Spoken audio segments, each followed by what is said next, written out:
Hi, I'm Quentin, and I'm going to be talking about the Ghost Dance movement of 1870 and 1890, as well as give a general sense of background about the Lakota tribe and discuss how they practiced the Ghost Dance. So let's start off with a more general understanding of the Ghost Dance movement, where it came from, and what caused it. European colonists arrived in 1607 and slowly began claiming the land we own today as their own. They forced Native Americans off their rightful land up until the Civil War started, creating a long-lasting rivalry between them. The Native Americans had two choices.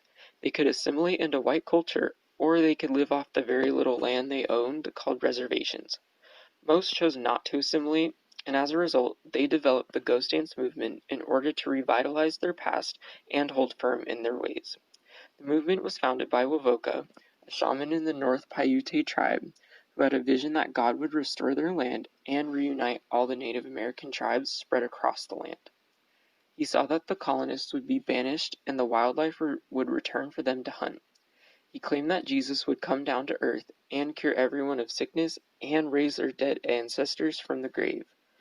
Unfortunately, the movement of 1870 faded when the Native Americans realized that Wovoka's claims were false and circumstances were only getting worse under the influence of the colonists. The leader of the Lakota tribe, Sitting Bull, had a vision that the colonists were going to be defeated and buried in the earth, and that the Native Americans could rest among their ancestor spirits on the land.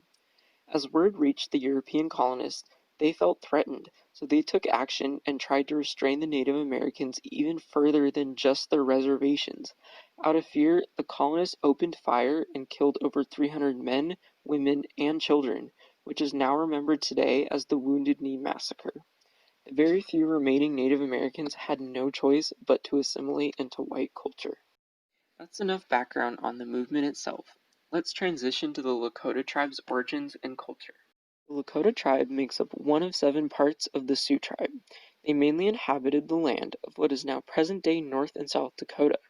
They are believed to have originated from the Mississippi Valley, where they hunted buffalo, their main food source. The tribe migrated wherever the buffalo and other food sources went, which allowed them to create allies with any other tribes they ran into. The Lakota tribe was known to be made up of fierce warriors as well as being the most resistant tribe against the colonists.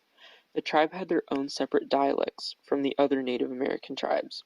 The 3 known dialects were Lakota, Nakota, and Dakota, which are still somewhat spoken today.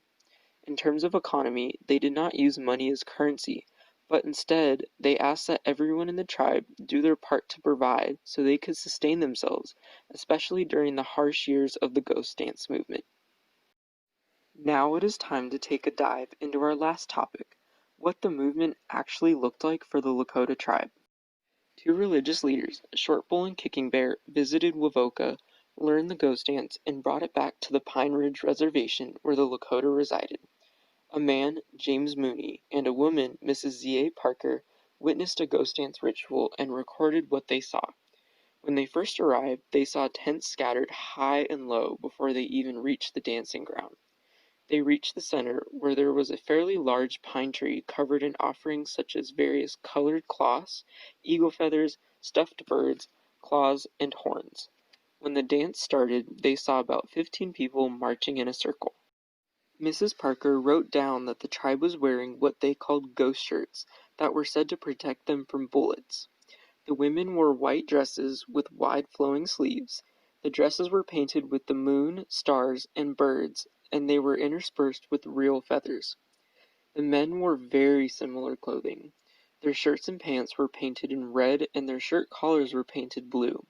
They had figures of birds, bows, arrows, the sun, the moon, and stars painted on their clothing, very similar to the women. As the dance progressed, Mrs. Parker and Mr. Mooney soon counted about 300 people dancing in a circle with their hands on each other's shoulders. The master of ceremonies directed them to chant, "Father, I come," as they marched. Immediately following, they let out screeching cries of mourning for their dead ancestors.